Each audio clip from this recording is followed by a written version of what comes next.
दोस्तों, समस्याएं हर किसी के जिंदगी में आती है। बस फर्क इतना सा है कि कोई इन समस्याओं का समाधान निकालकर जिंदगी में आगे बढ़ जाता है और कोई इन समस्याओं के बारे में सोचते सोचते जिंदगी में पीछे रह जाता है। तो आइए एक कहानी से समझते हैं कि कैसे कोई भी समस्या का हल निकाला जा सकता है। तो यह कहानी है गौतम बुद्ध की। तो हुआ यूं कि एक दिन सुबह सुबह सभी शिष्य बुद्ध के प्रवचन सुनने के लिए एक साथ बैठे हुए थे।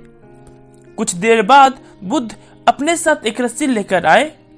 बुद्ध के हाथ में रस्सी देखकर सभी शिष्यों को हैरानी हुई। बुद्ध अपने आसन पर बैठे और उन्होंने रस्सी में एक के बाद एक 3 गांठ बांध दी। इसके बाद उन्होंने शिष्यों से पूछा कि क्या ये वही रस्सी है जो गांठ बांधने से पहले थी। इस प्रश्न के जवाब में एक शिष्य ने कहा, बुद्ध, इसका उत्तर थोड़ा मुश्किल है। यह हमारे देखने के तरीकों पर निर्भर करता है।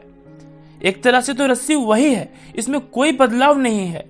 एक दूसरा शिष्य ने कहा कि अब इसमें 3 गांठें लगी हुई है जो कि पहले रस्सी में नहीं थी। इसे बदला हुआ भी कह सकते हैं। कुछ शिष्यों ने कहा, वास्तव में मूल रूप से रस्सी वही है लेकिन बदली हुई दिख रही है, लेकिन इसका मूल स्वरूप बदला नहीं है। शिष्यों की बात सुनकर बुद्ध ने कहा कि आप सभी सही बोल रहे हैं। अब मैं इन गांठों को खोल देता हूं। या बोलकर बुद्ध रस्सी के दोनों सिरों को खींचने लगे। बुद्ध ने पूछा कि क्या इस प्रकार रस्सी की गांठें खुल जाएगी। सभी शिष्यों ने कहा कि नहीं, ऐसा करने से तो गांठें और ज्यादा कस जाएगी। इसे खोलना और मुश्किल हो जाएगा। बुद्ध ने कहा, ठीक है, अब एक अंतिम प्रश्न, इन गांठों को खोलने के लिए हमें क्या करना होगा। शिष्य ने कहा कि हमें इन गांठों को ध्यान से देखना होगा जिससे कि हम जान सकें कि इन्हें कैसे लगाया गया है। इसके बाद हम गांठों को आसानी से खोल सकते हैं।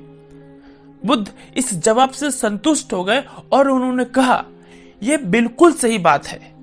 हम परेशानियों में फंसे रहते हैं और बिना कारण जाने ही उनका हल खोजने लगते हैं, जबकि हमें पहले समस्याओं के मूल यानी उनकी वजह को समझना चाहिए।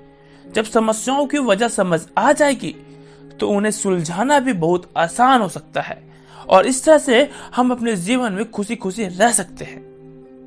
धन्यवाद दोस्तों। कहानी कैसे लगी कमेंट में जरूर बताइएगा, क्योंकि मैंने पहले ही बताया है कि कहानियां आईना होती है हमारी जिंदगी का, और ये कहानियां हमें जरूर सुननी चाहिए अपने लाइफ को बदलने के लिए।